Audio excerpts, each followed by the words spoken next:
शुरू करिए।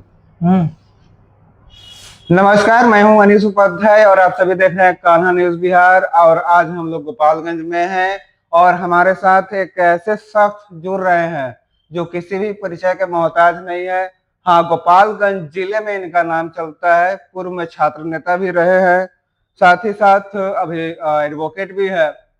और इनको हमेशा देखते हम लोग नजर आ रहे हैं कि बरौली विधानसभा से चुनाव लड़ेंगे, भावी कैंडिडेट हैं वहां के। तो आखिर इन्होंने बरौली विधानसभा ही क्यों चुना, जबकि 6 विधानसभा है। इस मुद्दे पे भी बात करेंगे।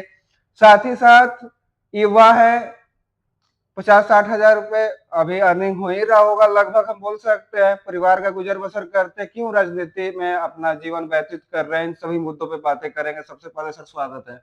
चलिए, आपको भी बहुत बहुत धन्यवाद और आपके चैनल के माध्यम से मुझे देख रहे सभी लोगों को प्रणाम और सर, गोपालगंज में 6 विधानसभा है और आपने बरौली को ही टारगेट किया है, क्यों?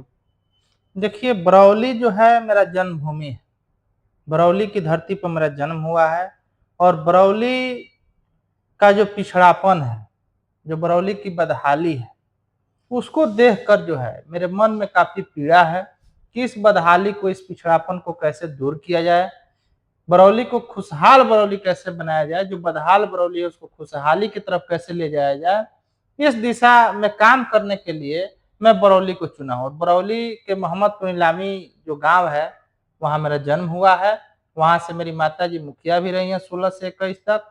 और मैं शुरू से अपना जो कर्म क्षेत्र है बरौली को बनाया हूँ। ऐसे तो मैं जिला भर में राजनीति जो भी खोजा हमको, जिस भी समस्या पर हमें लोगों ने आवाज लगाई या जो भी लगा हमको कि नहीं यहाँ मुझे खड़ा होना चाहिए, जिले के छात्र, युवा, किसान, नौजवान की जो भी समस्याएं आई, जहाँ जो भी समस्या बनी वो वहां मैं खड़ा रहा, आंदोलन किया, लड़ाई लड़ा। छात्र नेता के रूप में छात्र की समस्या के लेकर हमेशा आवाज उठाने का काम किया। जिले में रहकर पूरे जिले के कोने कोने में जहां भी मुझे आवश्यकता लोगों को महसूस हुई कि ना सचिन सिंह की आवश्यकता है, मैं वहां पहुंचने का काम किया। सर, आपने अभी बताया कि बरौली विधानसभा क्यों आपने चुना, लेकिन आप एक युवा है, फैमिली है, 50-60 हजार रुपये लगभग हम बोल सकते हैं अर्निंग होगा। अपना परिवार का गुजर बसर करते क्यों राजनीति जीवन में आना चाहते हैं? क्यों आप विधायक का चुनाव जीत करके विधायक बनना चाहते हैं? देखिए, राजनीतिक जीवन में मैं अभी नहीं आया हूँ। जब बच्चा पढ़ता है उसी समय तय करता है कि हमको क्या बनना है।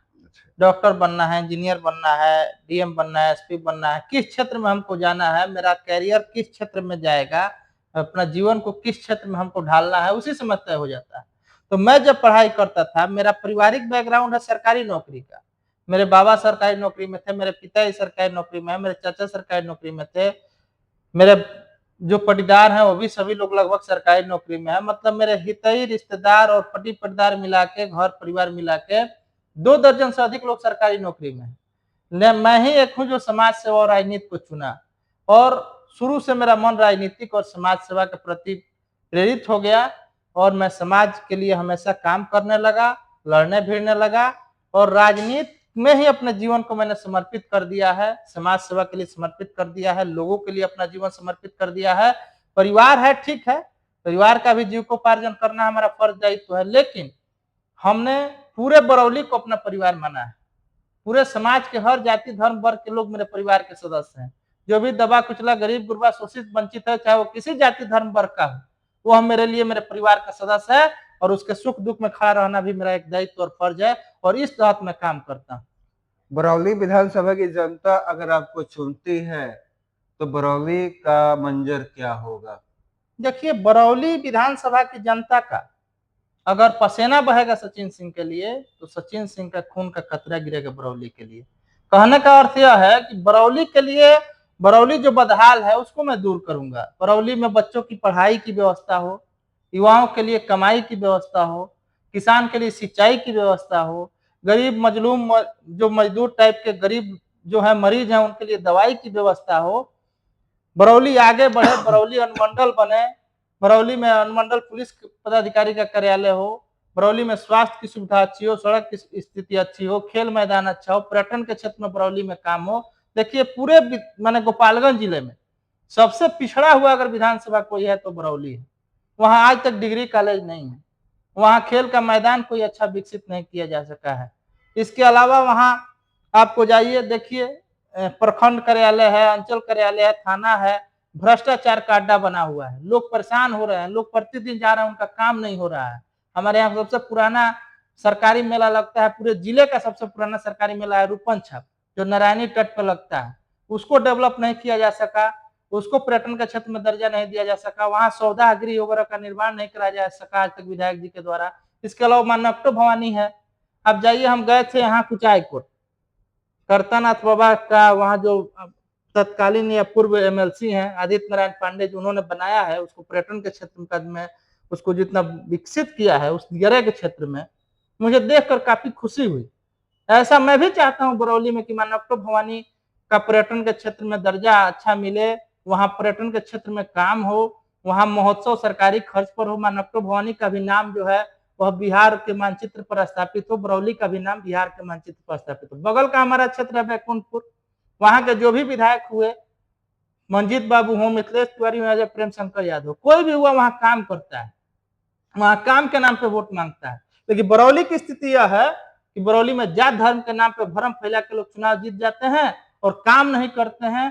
बरौली को हमेशा बदहाली की तरफ ढकेलने का काम किए हैं। अभी तक जो भी विधायक बरौली के हुए हैं, 10 साल इससे पहले नमतुल्लाह साहब विधायक थे, अभी 20 साल से राम प्रवेश राय जी विधायक हैं। दोनों आदमी ने बरौली को केवल हिंदू मुस्लिम के चक्कर में लोगों को फंसा के भ्रम फैला के चुनाव जीतने का काम किया, लेकिन बरौली को विकसित बरौली बनाने का काम नहीं किया, खुशहाल बरौली बनाने का काम नहीं किया, स्वच्छ बरौली, सुंदर बरौली बनाने का काम नहीं किया। बरौली नगर परिषद है, शहरी क्षेत्र है, जाके देखिए ना, ग्रामीण क्षेत्र से भी बदतर स्थिति है, सड़क की, नाली की, पानी सड़कों पे बह रहा है, पेयजल की कहीं व्यवस्था नहीं है, शौचालय की कहीं व्यवस्था नहीं है, बच्चों को खेलने के लिए कहीं पार्क वगैरह नहीं बना है, बुजुर्गों को टहलने के लिए पार्क वगैरह नहीं बना है। तो इसकी जिम्मेवारी किसकी है? जो विधायक होता है वह क्षेत्र का वकील होता है। जितना मजबूती से वह क्षेत्र का अपना बात विधानसभा में रखता है, उतनी ही मजबूती से उस क्षेत्र का काम होता है। बगल का विधानसभा वहां पॉलिटेक्निक कॉलेज हो गया, इंजीनियरिंग कॉलेज खुल गया, एएनएम कॉलेज खुल गया, रजिस्ट्री कचहरी चला गया, कलेक्ट्रेट की तरह वहां आदर्श ब्लॉक बन गया, थाने के भवन सब बन गए। आपको नारायणी तट पे पूर्व विधायक मिथिलेश तिवारी जी के द्वारा नारायणी फ्रंट बना दिया गया। बहुत सारे काम वहां हुए और यहाँ नहीं हुए। क्यों नहीं हुए जी? आज भी माझा में मान लीजिए 6 बेड का अस्पताल है, आज भी कोई व्यवस्था नहीं दी जा रही है, लोग परेशान हैं, त्रस्त हैं।